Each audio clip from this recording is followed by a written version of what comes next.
So today we're going to have a look and listen to the Eventide Blackhole Immersive plugin.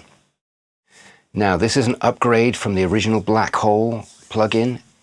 To me it sounds a lot different, and it has incredible capabilities when it comes particularly to sound design, ambient music, but a lot of other really useful uses even on drums and all sorts of sources in a mix.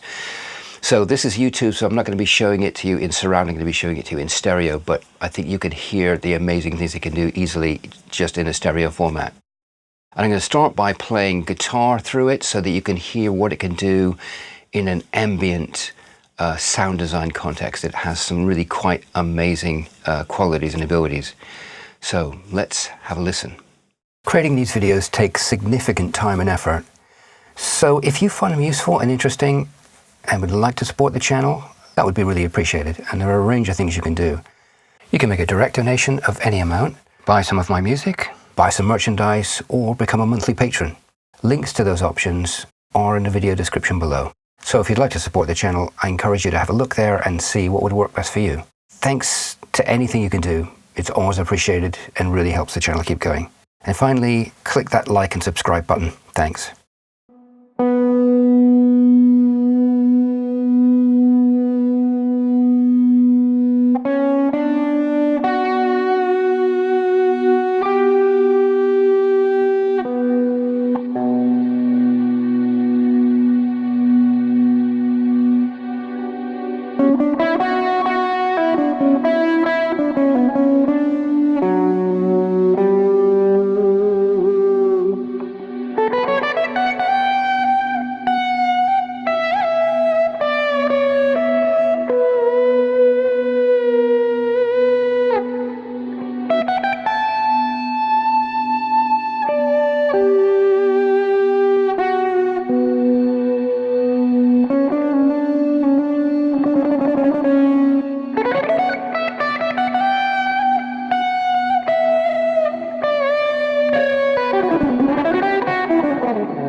So that is the Blackhole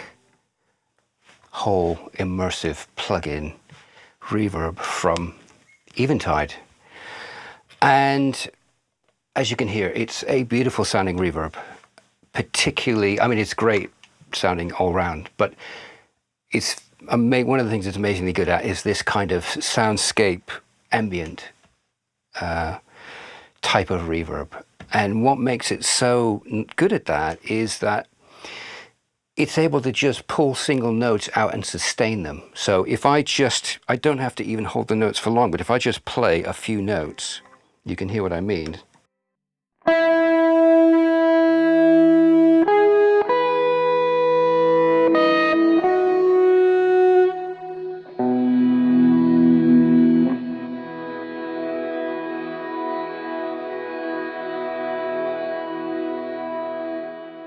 So you can hear what I mean. I played a major ninth chord and there it is. Sustaining like a beautiful pad. But I just played the notes momentarily and was able to pull those notes so beautifully out of that. And there are hardly any reverbs that can do it. And I don't think there's any I've heard that can do it as well as this can, as versatilely as this one can. So it's just amazing, and there's so much more to it than that. But for me, this is amazing because I've been doing this kind of soundscapey thing for 20 years, long before plugins could do this. I was using complicated delay lines with parallel processing, and you know, as plugins got better and better, I was using more and more plugins, but still having to have lots of really complicated stuff to get that kind of effect to take place. And this one, right out of the gates, sounds amazing in that way. It's going to make my life so much easier. And yeah, let's now have a look at it in more detail and see some of the other things it can do. So yeah, hope you find this interesting. Let's take a look. Okay, so here we have the Blackhole Immersive, and we'll have a look at it now. This is an immersive plugin that works to surround multiple channels. That's not going to work on YouTube. So it's loaded as a stereo plugin, and you can see down here it's just got stereo, and if it was, you know, more than stereo, you'd get more channels showing up here. But we're going to be looking at the sound of this plugin, and just imagine that if you were using it in surround, you know, it would be even more immersive, put it that way. So we have these controls here, which are the main controls, but there's some other interesting controls around. So gravity, if you're familiar with the original Blackhole plugin, these controls will be familiar to you, but this one sounds different to me. I spent a lot of time with the old plugin, and it's great, but this one sounds different. I don't know what they've done differently. Even in stereo, it really sounds different to me. And other people have said the same thing. So I think they must have tweaked the algorithm somehow. I was not able with the original to get these kind of tonal soundscapes in the way that this one can do. So they've obviously changed something, and for the purpose of you know, soundscapes, this is, you know, whatever they've done is amazing. So I'm going to look at a couple of different things. I'm going to be looking at the guitar, because I've just played a bit of guitar, but also snare and kick, because it's going to help you hear more clearly what this thing does. But I'll start with some guitar, and I'm going to play with these controls a bit. So I'll start with just going over the controls. Gravity is an interesting control. It changes the envelope, you could say, of the reverb. Over to this side, it's more in line with a normal reverb, where, you know, the reverb builds up and it's got a long tail. As you move towards the center here, towards the center, you get that, but as you move to the right, it's even more that way, and it's even longer, and it becomes more and more of a kind of huge, spacious reverb. But you also get some of the original signal coming through more as you move to the right, which is interesting. I don't know why that is, but that's what it does. As you move over to the left, it starts to, the envelope changes so that it takes longer to come in after the, you know, the initial reverb takes longer, and the tail becomes less prominent. And all the way over here, it starts to sound kind of like reversed reverb. So that's the same with the original Blackhole, although it sounds different on this one. It has the same concept. And then you've got the size. This makes the size sound bigger or smaller, as you'd expect. It also changes the length of the reverb. Feedback is kind of the decay time, but I wouldn't say it's exactly the same as that. It's how the signal feeds back into the reverb, and it affects the length of the reverb, definitely. And then crossfeed also affects the length of the reverb, but it also affects the kind of stereo image in a big way, as you'll hear. It moves it around in a stereo image. Now, you can use this reverb to create sort of normal reverbs for like a drum kit or whatever, but to my mind, it's, you know, there are many reverbs out there that do that kind of thing. This one is specialized, and what it particularly can do that other reverbs can't do is these otherworldly kinds of reverbs. Now, I'm sure you can do all kinds of, like I said, other kinds of reverbs with it, like more normal sounding reverbs, but what I really like about this is it's otherworldly reverb. So that's what I'm going to be concentrating on. It's very easy to get this kind of reverb. This is what it kind of naturally does. So down here we have modulation, depth, rate, kind of as you'd expect. It's not a chorus stuck on the end of the reverb. It actually modulates within the reverb. You've got an EQ here, a 3-band EQ with 2 shelves, low, high shelf, and a mid. Really useful, particularly because this reverb, because it often you're working with really unusual reverbs, very long reverbs, or very dense reverbs, or reverbs that are feeding back on themselves. You can get resonances building up, and this can really help you deal with that, or it can help you accentuate certain aspects of the reverb that you might want to accentuate. It's got a pre-delay, as in normal reverbs, and it's got this loop function, which is unusual, and it seems to have different effects depending on what else you're doing. Sometimes it gives you something that sounds like almost an echo. It's a delay in the reverb feeding back into itself, I believe. Sometimes it doesn't have any kind of audible echo to it, but it just changes the tone of the reverb. So somewhat mysterious of a control. The manual does explain what it does, but it's so variable depending on what else you're doing. I find it's just something you have to experiment with, and we'll do that so you can hear it. Then it's got a freeze control, which freezes the reverb, and I find this is a really great one. It's seamless. There's so many freeze controls. Do not freeze the reverb in a way that, to me, captures the life of it. It's suddenly frozen and sounds lifeless. This one doesn't do that. It captures it really nicely, holds it there, and it still has all of its nuances and all of that going on. It's really good. It's basically just as if you had an infinite reverb time. Kill wet just stops the reverb, really useful, especially with these long reverbs. And then, as in a lot of the other Eventide plugins, you've got this morph control where you can set up two different parameter. Pull it over here, set up a bunch of different parameters over here, and set them differently. And then as you move, it kind of morphs between them. So useful for special effects and things like that. And then input and output control. So let's have a listen now. I'm going to play some bits of guitar and then experiment with some of the controls. So this is the sound I was using when I was playing at the beginning. Just have a listen to this, just to remind you.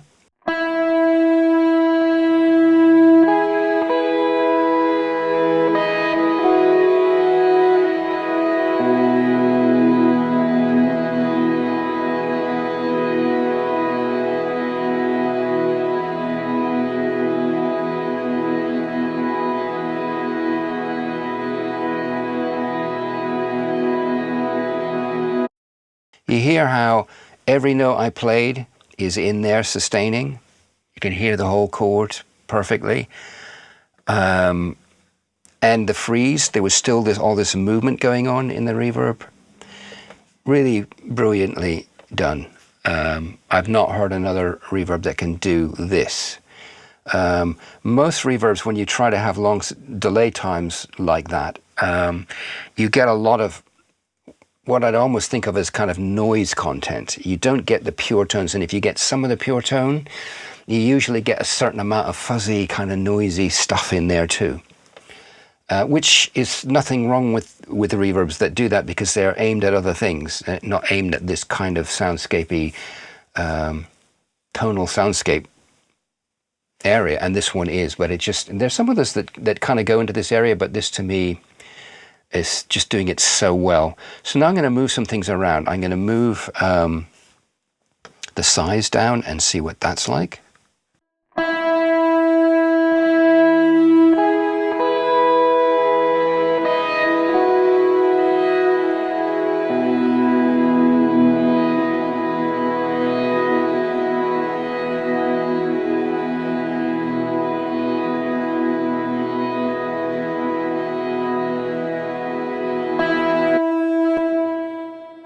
So really different. You could hear some of the higher notes are kind of washing around in a kind of cyclical way that wasn't happening with the first one. And everywhere in between, you're going to get different kinds of effects. Now I'm going to pull back on the crossfeed. I'll leave the crossfeed up, play it again, and I'm going to pull back on the crossfeed so you can hear what that's like.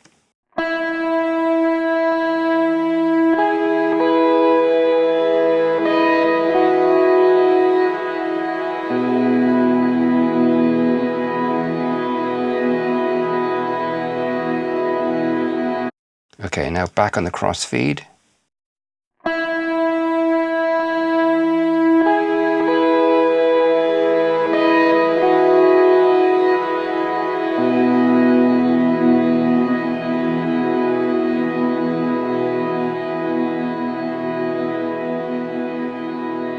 So less sustain, but also the stereo image is different. So it affects that quite a bit. Now let's try some modulation here.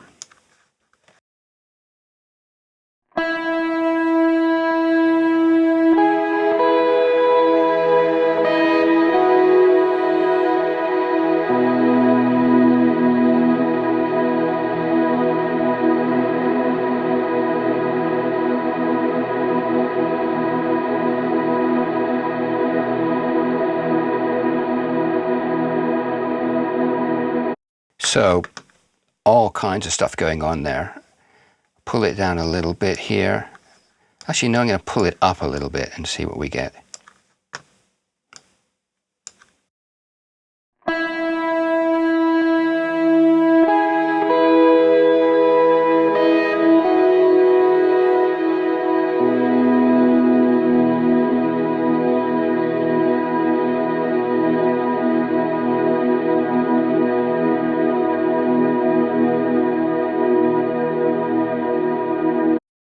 A huge, moving, beautiful wash. So, yeah, amazing. I'll pull the loop down a bit here. Actually, I'm not going to do that. I'm going to do that when we are listening to drums. I think it'll be easier to hear what that's doing. So, hopefully you get an idea of what we can do with this. I'm going to just try pulling the size way down. I'll try maybe a different thing here so that we don't have to listen to the same thing over and over again. And I'll pull the gravity down a bit and pull these up and see what we get here.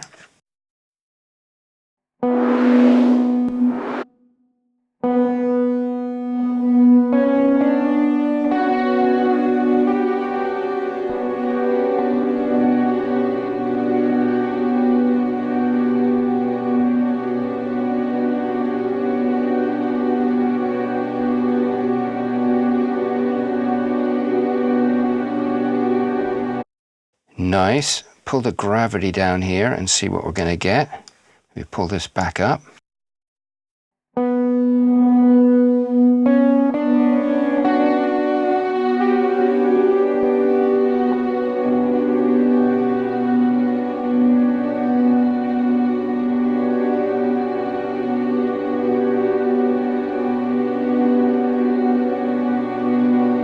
Very interesting. Different kind of swirling going on. Let's get a bit more swirling going on here.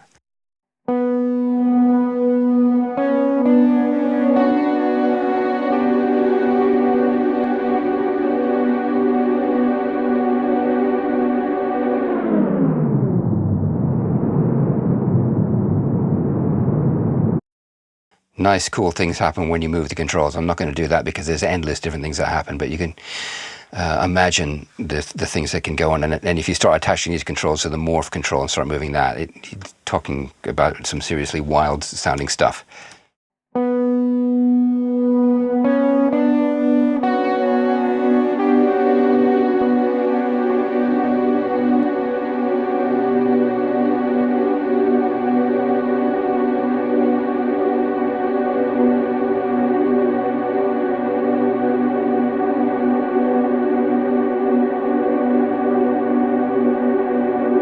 So let's now turn to drums because I think it's going to be easier to kind of hear what it's doing. Let's have a listen to the snare. This is a kind of without any of the reverb.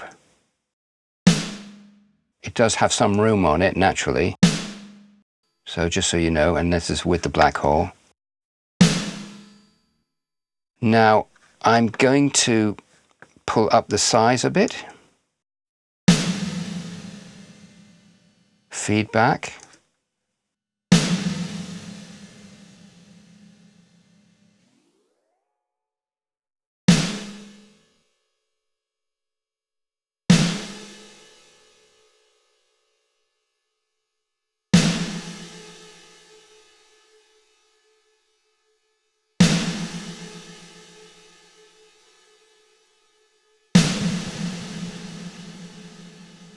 Now there, as I pulled up the loop, you can hear it's kind of echoing. But if I bring this size up here, I'll bring these down a bit.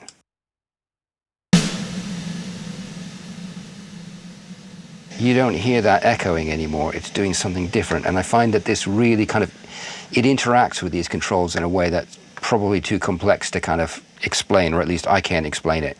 But what I can say is it's always worth messing with this, because you can get different effects by doing so. So let's try some of these reverse gravity ones here, minus gravity ones, so you can hear what that's like.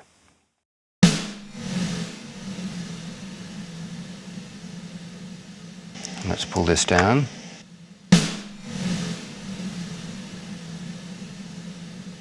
Pull down this a bit.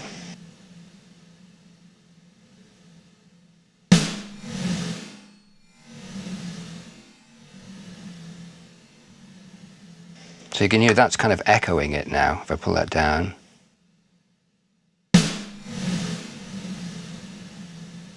Changes it quite a bit.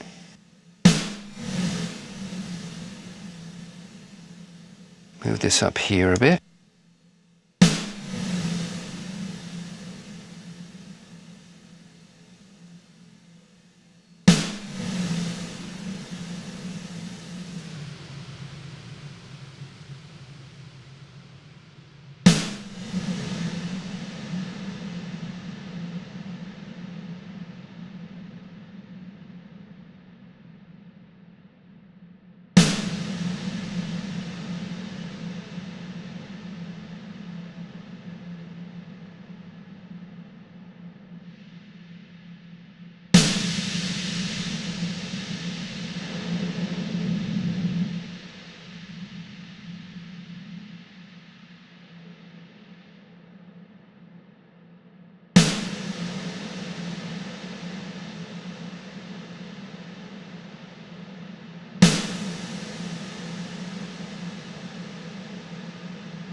Okay, and maybe now some kick, because you'll hear what it does in the low end there.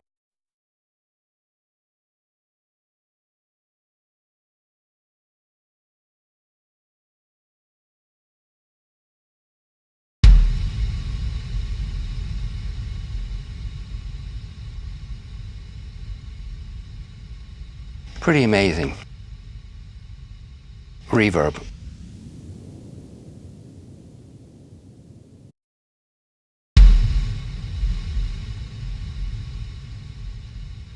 Hear that movement from left to right there. So, couple more things here just to finish off.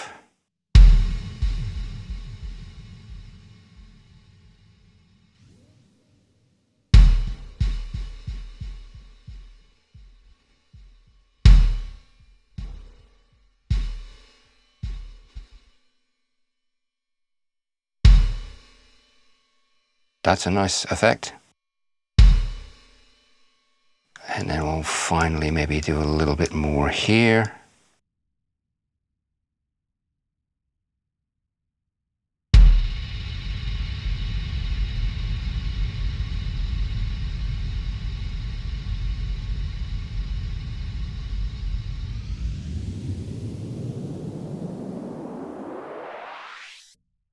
So, an amazing reverb. You can hear how versatile it is, and I think you can probably also hear that what it's really aiming at is special effects, sound design, soundscapes, that kind of thing, although absolutely could use it as a kick or snare reverb if you wanted something a little unusual and you're not looking kind of for the typical, room or hall sound. So yeah, hope you found this interesting and useful. Hope to see you next time. Creating these videos takes significant time and effort. So if you find them useful and interesting and would like to support the channel, that would be really appreciated. And there are a range of things you can do. You can make a direct donation of any amount, buy some of my music, buy some merchandise, or become a monthly patron. Links to those options are in the video description below. So if you'd like to support the channel, I encourage you to have a look there and see what would work best for you. Thanks to anything you can do. It's always appreciated and really helps the channel keep going. And finally, click that like and subscribe button. Thanks.